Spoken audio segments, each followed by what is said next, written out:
You may feel like you can't be yourself or have to change the way that you're being around your parents because you're afraid of their emotional reactions.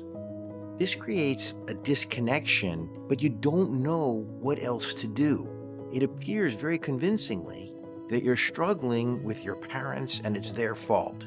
But in reality, what's happening is you're struggling with your own inability to control your own reactions and who you're being in the face of them. I'm going to show you why this happens and what to do about it. Your relationship is going to improve in ways you can't even imagine, just like my relationship with my parents.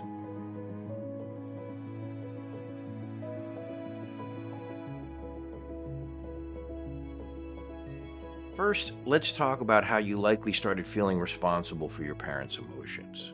As a child, you may have started to notice when your parents were having a bad day, that they were angry, that they were upset, and it may have created a little bit of discomfort in you.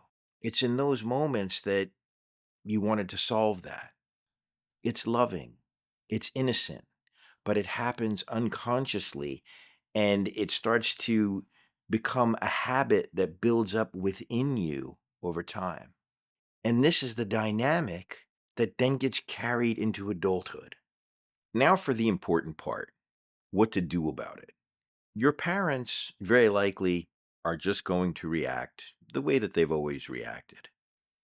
But what can change is the way that you react. That's the most important part of your equation because that's the part that you control. You can change the way that you be around them, which will make them change the way that they be around you. And it's very important that you understand that because if you're expecting your parents to change, you will be expecting that for the rest of your life. It's not going to happen. But either way, it's something that you don't control. So it's not even useful for you to be dependent on that to have a good relationship with your parents. What you have to do is recognize these patterns that developed through your childhood, through your teenage years, and who you're being sort of automatically. Because what we learned growing up, it happens so automatically that we don't even realize that we're doing it. You can see it happening in other people around you much more easily. There are certain people in your life that you say something, you know immediately how they're going to respond. This person says they're going to be there at 6 o'clock, they're there sharply at 6:15. We can see other people's conditioning, but it's very hard to see our own. Conditioning is a word that comes up a lot in Buddhism. They talk a lot about your conditioned habitual ways of thinking and being. And what that means is a habit that has developed over a lot of time and a lot of repetition. So in your childhood, you had a lot of this dynamic happening over and over again. And over time, it just became an automatic habit inside you. In the same way, we can change that habit to something beautiful. Now, when you are feeling angry and upset with your parents or with someone else, it feels terrible, right? When you are in a state of loving kindness, compassion, patience, gratitude, it feels really good, right? Well, a lot of times, because of what happened growing up and because of the length of your relationship with your parents, you automatically go to anger. You automatically go to upset. You automatically go to judgment. It's just what happens. There's no conscious thought in it. What is happening unconsciously, we have to bring that into the consciousness and say, hey, this is where I'm being who I want to be, and this is where I'm not being who I want to be. And the more loving and kind you are to your parents, the better your relationship with them will be. Your ego might be saying, oh, but them this and them that, they don't deserve it, and I'm not going to give them my love. Well, guess what? When you withdraw your love from them for any reason, you suffer. And that's what we're trying to change.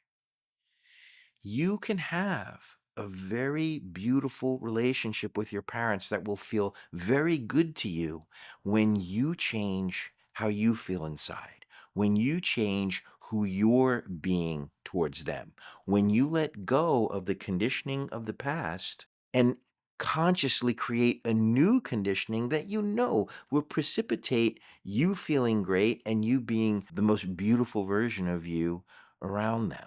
I created a joyfulness meditation, which is a really good place to start. If you don't meditate, I highly recommend that you start meditating. And this is an 8-minute simple meditation that is designed to help you relax, calm down, and start to create yourself beautifully inside.